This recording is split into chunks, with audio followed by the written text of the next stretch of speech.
I'm Dr. Becky White, and I am the nursing program head for both the practical and associate degree nursing programs here.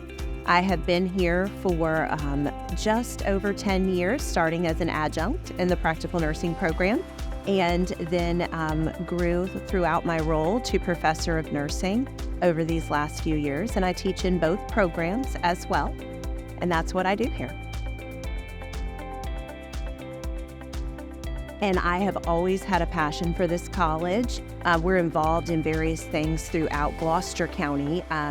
And so because of that, it was just natural to be here in our community college to pour back into our community. And we love it. We love working. I love working where I teach, where I can see the impact that our students are making on our community.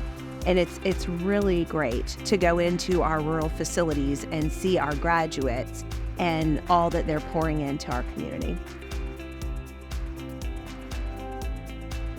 I am fortunate to sit on an emergency funding committee.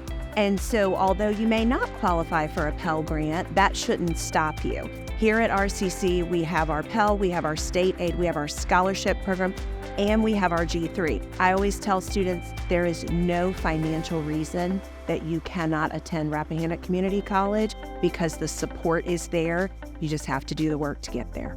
Find your answer at Rappahannock Community College.